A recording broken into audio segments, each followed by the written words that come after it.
Trường này là chương trình mà chú thành cua thì hết rồi là có thể tháng thì hắn Nghệ An gặp chương mục. Hiện tại bây giờ đang có con này xem nào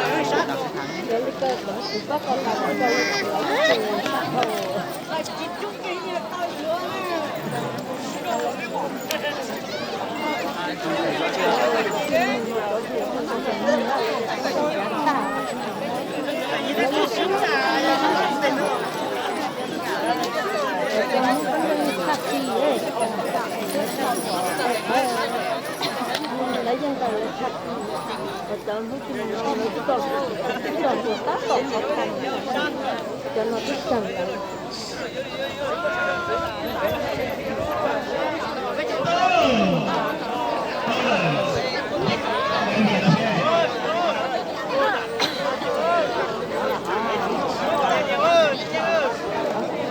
Xả luôn đấy, xả luôn. Nhanh qua đây. Hai đội chuẩn bị được chưa? Thủ to to.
Bên kia đang hám các em nhìn gái nhá, ngắm gái nhá, gái rất nhiều đây này, gái nhá. Thích người Mông, thích người gái.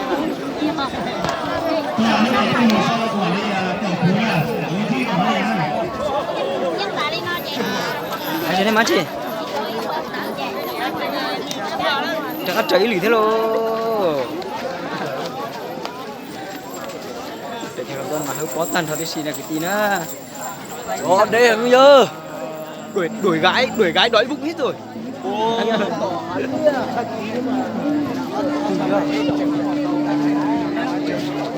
Đấy, tiếp theo chương trình tại sao đấy gái nhìn được gái ngắm được.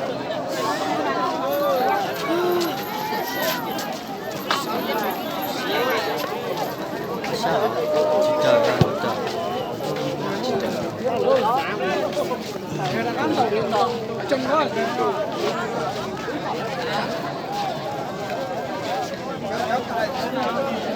thằng ngồi luôn đấy lên má chị à em má chị à. Như vậy là sau trận này thì team mình sẽ gặp HDA để tranh nó có sức đấy bây giờ.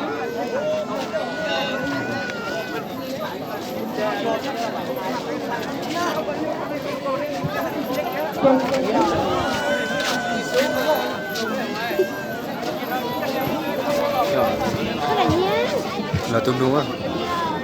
Là tương đúng à? Chỉ con đi một là trình đánh một trận hai tôi đã. Mà anh em đuổi gái cùng tôi nhá, đuổi gái cho đói bụng đã nhá.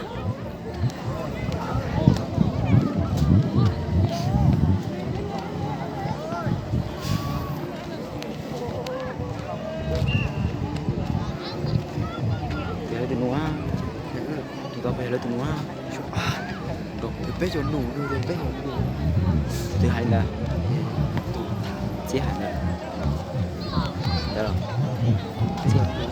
không dài là chụp có gì không bao giờ chỉ thả chứ à ui dồi tê chế tụi nó chế dừng lại đi đâu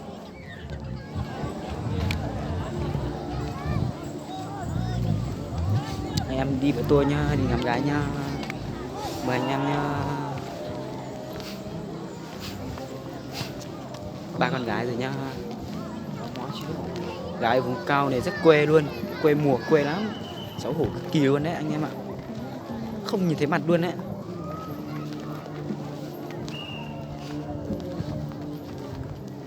Lá cát thấy là có luôn, lá cát thấy rồi, đồ chi.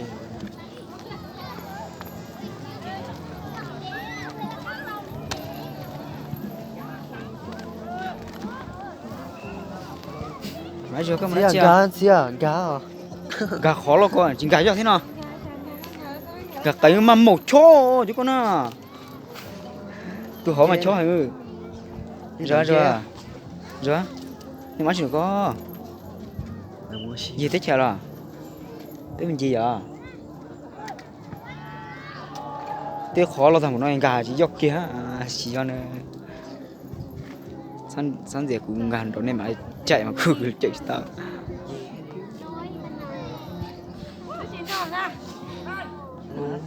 cái chẳng giờ có xe luôn nè một tuần lúa dưới tuần sau một tuần lúa mù cỡ đấy anh chơi có xe theo giờ chân sai giờ xe giờ cái đấy có tên sáng nào có một xe à mấy giờ mà nhìn giờ bé bại đã thiệt giờ chắc cái chuyện này chú có tiếng con đó chú con rồi gì không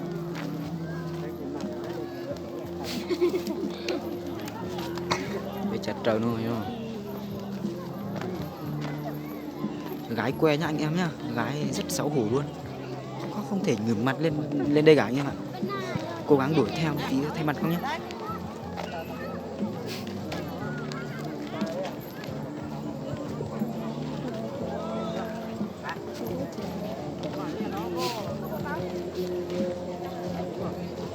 Nanti mai nào tới tuần à trong đầu có thả đi tại sân khấu ha xe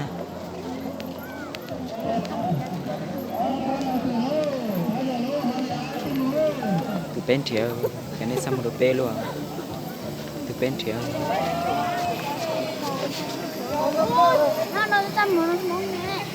cái bên nào chưa sang cái bên nào Liên nhìn trước tháng Liên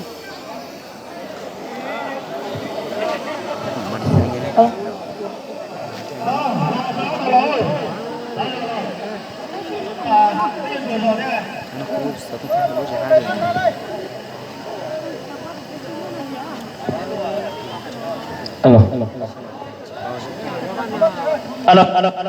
Ban tổ chức chúng tôi đề nghị cái đội hãng liệt B theo danh sách là không có đăng ký đại gậy nam. Tuy nhiên thì giờ phút này thì thấy các vận động viên có tên nhưng mà không thấy trong danh sách. Chính vì vậy đề nghị đồng chí khu bí thư chi đoàn đang ở đâu về đăng ký ngay lập tức. Đề nghị đồng chí khu về gặp ban tổ chức để đăng ký.